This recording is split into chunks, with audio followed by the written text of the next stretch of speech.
Welcome to this first of multiple on-demand webinars that Everest Group is planning on this really exciting topic of key elements of shared services or global in-house center setups. By way of introduction, I'm Karthik. I'm a partner with Everest Group. I lead our GIC research practice and also some pieces of our global GIC shared services advisory practice. And hope this is an exciting webinar that you all listen in and get a better understanding of the key elements that goes into a successful GIC shared services setup. On this webinar with me is Marvin. Marvin, can I ask you to introduce yourself and kickstart this webinar? Thanks, Karthik. Again, this is Marvin Newell. I'm a partner in Everest Group's consulting practice and serve enterprises of all sizes and types as they think through and pursue the journey along setting up shared service centers and global in-house centers. Let's talk a bit about how we've organized today's discussion.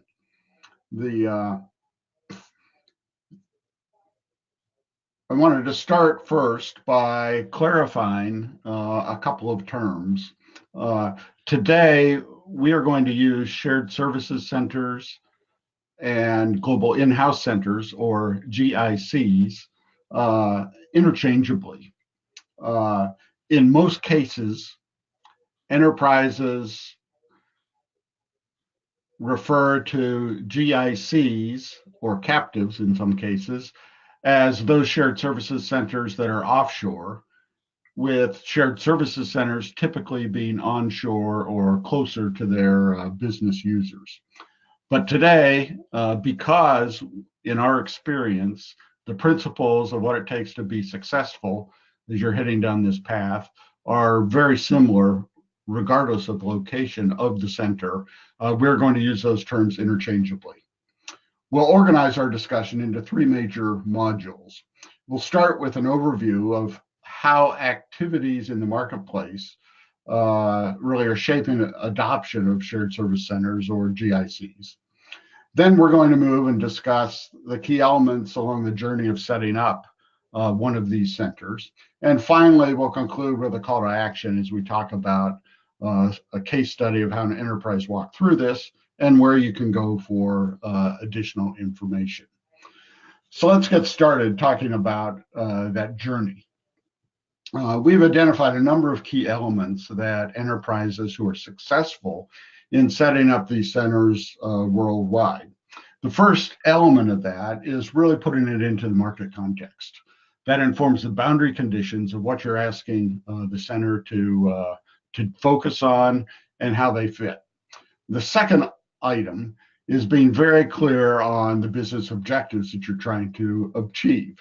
This really guides decision-making along all of the other elements. The third item is around the role and scope of the center, which drives many of the setup decisions that need to be made. The fourth very important element is location, which drives the underlying skill and economics of most of these centers and really shape what the fifth element looks like, which is the business case, which evaluates not only the economics, but the other risks and requirements that you're trying to achieve through the center. The sixth element is determining the setup model that will help you achieve your objectives. In most cases, this really drives the pace at which you're going to move to unlock the value that these centers can deliver. The seventh is the implementation strategy that you adopt, which both shapes the resource allocation decisions and timing, as well as focuses on the priorities that you have as you're moving through this journey. And then finally, the eighth element is governance and operating models that define the relationships and the outcomes that you're trying to achieve as you work across the center and its users within the enterprise's organization, and forms the basis for the processes and procedures that the center needs to adopt. I think Karthik's now going to move and talk about that first element around market context. Karthik? Thanks, Marvin. So if we were to look at the shared services GIC model of global services, it accounts for about quarter of the overall global sourcing market. The shared services market is fairly established, about 1.2 million FTEs, over 2,800 shared services and GICs in multiple offshore, nearshore locations. This includes India, Philippines, rest of Asia Pacific, Central and Eastern Europe, Latin America, Africa. So that's the market we're talking about.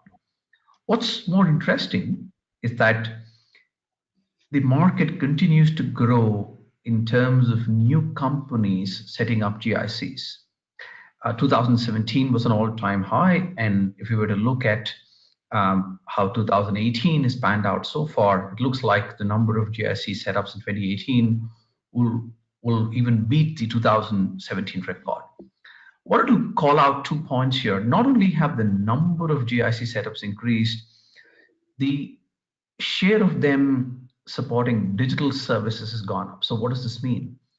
Enterprises are increasingly setting up GICs to catalyze their overall digital agenda. And this could mean automation, analytics, mobility, Internet of Things, cybersecurity. So these are niche services where GICs are being considered as capability hubs to drive the digital agenda of the broader organization. So it's not necessarily a scale game anymore.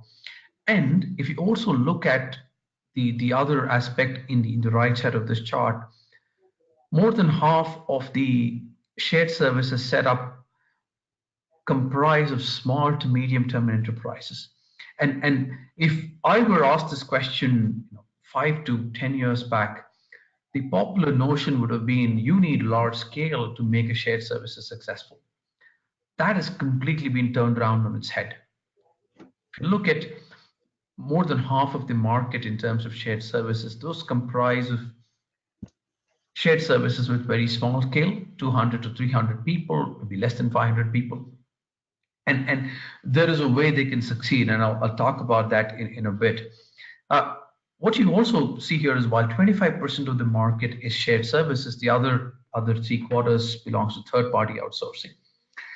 Over the past few years, we've seen strong movement towards do-it-yourself, which often means insourcing work from a third-party service provider. To take the example of a leading bank, they had 80% of their global sourcing in IT from service providers and 20% in their shared services 4 years back. And that's now become the other way around. So 20% with service providers and 80% with shared services. And the reasons for these are wanting to drive more control, tighter integration with the parent organization, drive more domain expertise and value.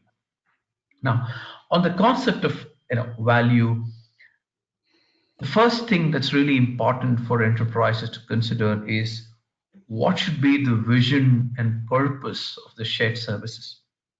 And let me now move on and talk about that.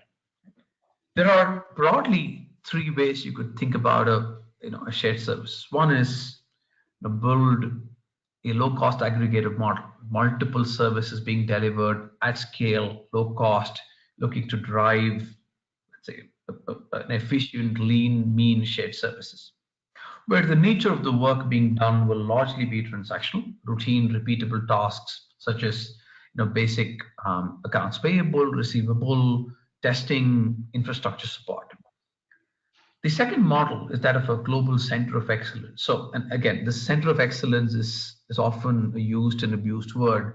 The way we define center of excellence is the shared services or the GIC, depending on what you call that, is driving an excellence or an improvement theme in either a global or a business specific context. So this could mean the analytics COE. So this shared services is responsible for driving new analytics, driving standards, efficiencies, or becoming the center of excellence for driving automation in the whole enterprise. That obviously requires more judgment intensive business knowledge in delivering such services. The third area, that's really where many GICs are evolving towards, is using the GIC to drive the global innovation agenda. So this may mean, for example, partnering with startups, helping launch new products and services to the market. There, the nature of competence in the GIC is often strategic and is core to the what drives competitive advantage for the enterprise. So depending on the vision, the nature of capabilities in the GIC will be very different. The skill required for success will be very different, and the operating model will be very different. Now, I'm not saying here that one is always better than the other. Uh, Being clear about this upfront is extremely important as enterprises embark on that journey. And I talk about small scale GICs being successful. Those would typically fall under the global COE, or the innovation hub. Now, after thinking about the vision, an integral element is the location strategy.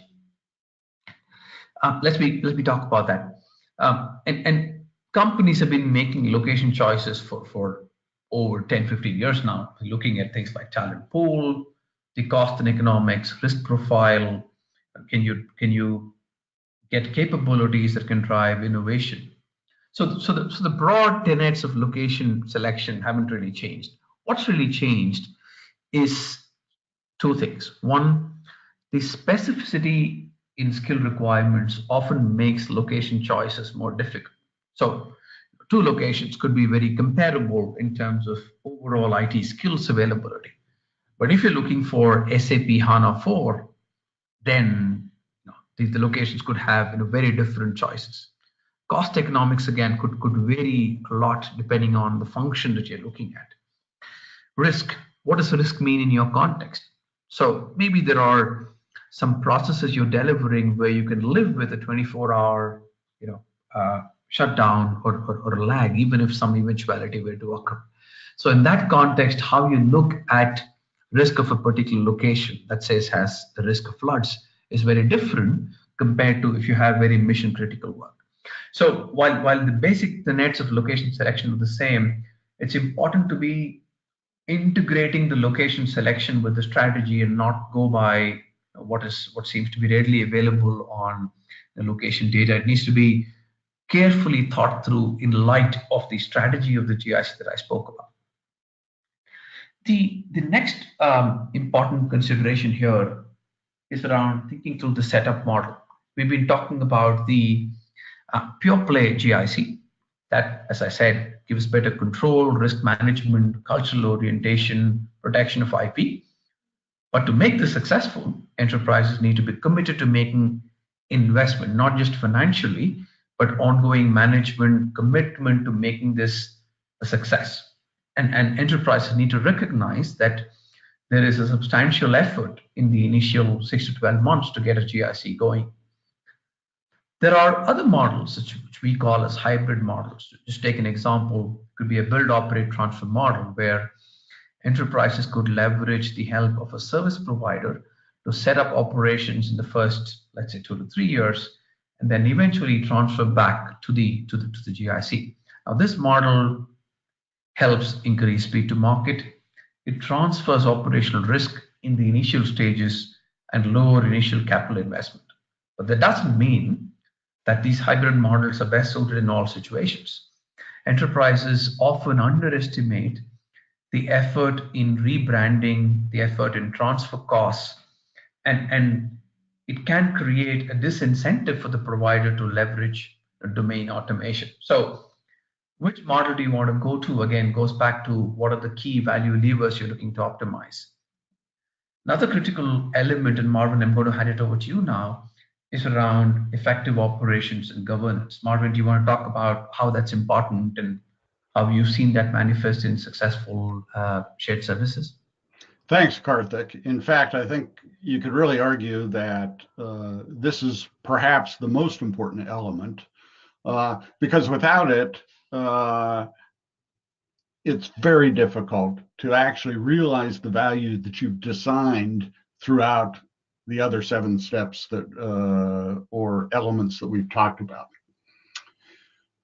Our experience and research shows that one of the commonalities among the most successful global in-house centers and shared services centers is that they place a central emphasis on how you manage and govern these activities, both within the center as well as between the center and the user organizations that they are serving.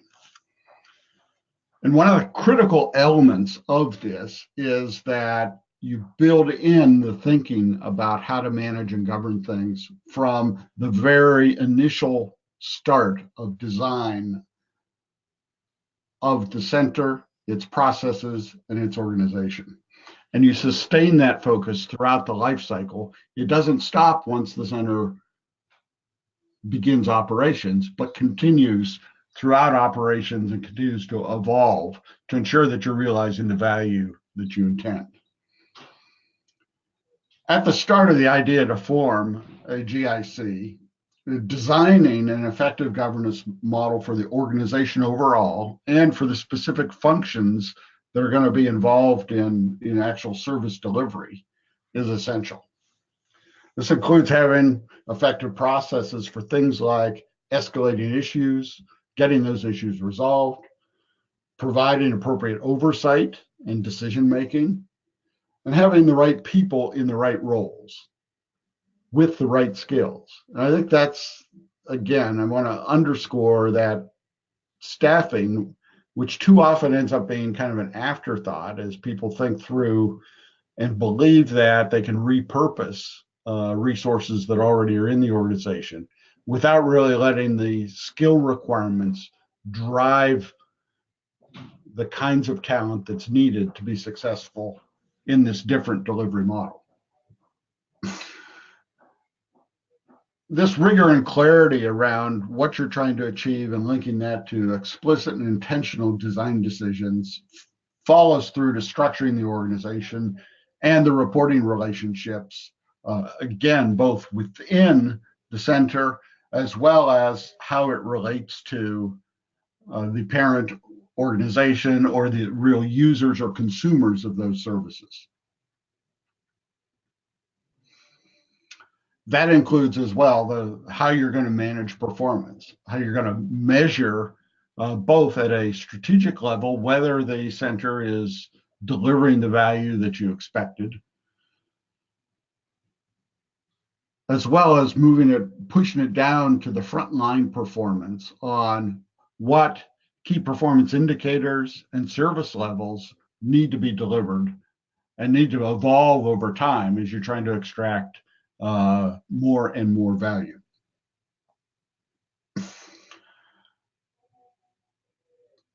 Kind of the fourth box on the lower left here, the transition and change management is another essential element, particularly in the early stages of operation, as you're transferring knowledge from your current delivery model into the new center, be it onshore or offshore.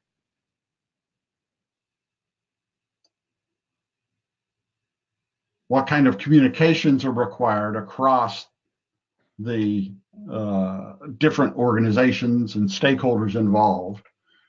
And once again, how you staff effectively to support the extra demands that often occur during the early stages of operations. And then finally, not to be minimized, are the legal and regulatory compliance activities that are really table stakes in terms of having an organization that can sustain its operations over time.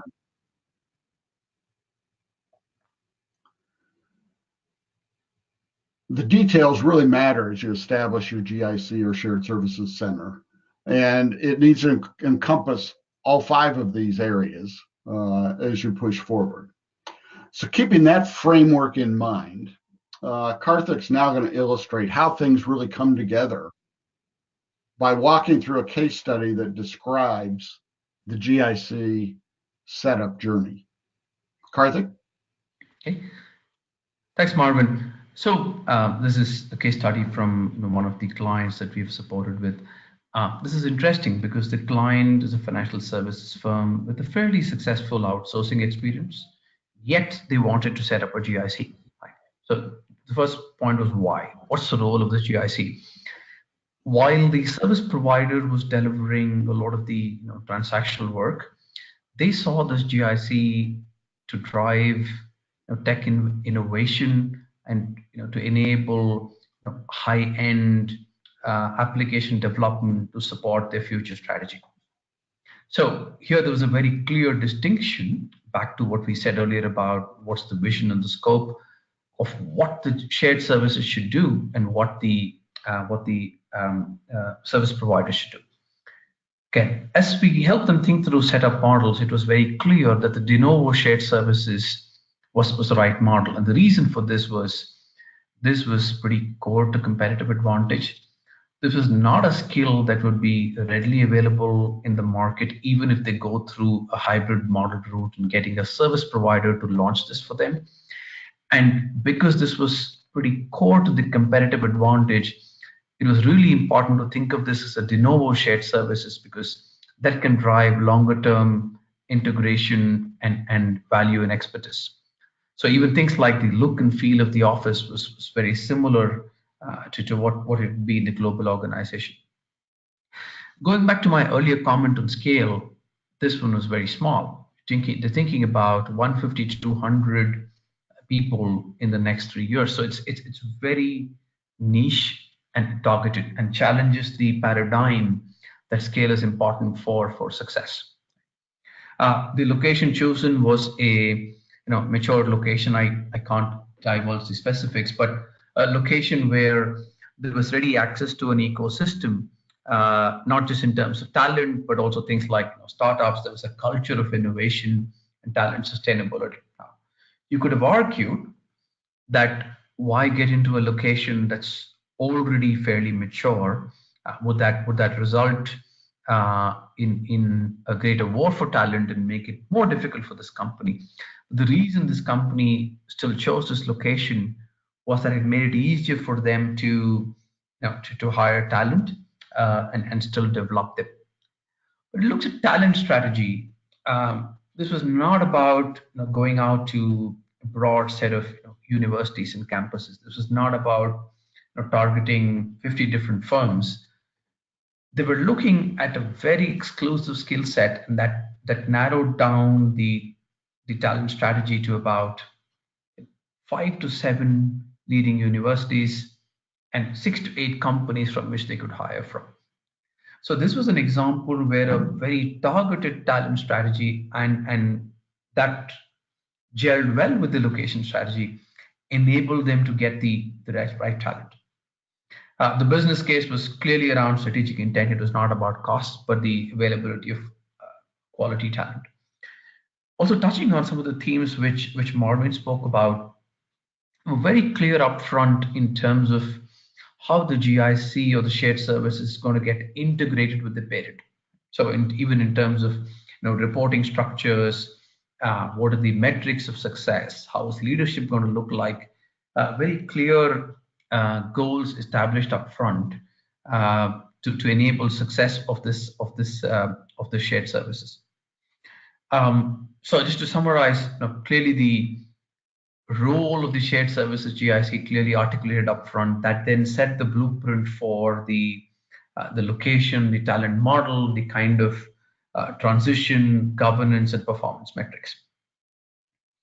So as I said earlier, this was the first of such on-demand webinars. We plan to do more in due course, and we look forward to this and hope you found this valuable.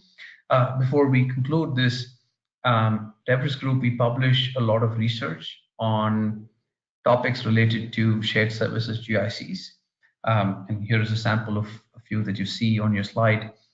So feel free to visit our website and then look for research that might meet your interests and priorities. And also look forward to such future webinars in our series on shared services setups. Thank you, and I hope you enjoyed listening to this webinar. And if you have any questions, feel free to reach out. Thanks as well.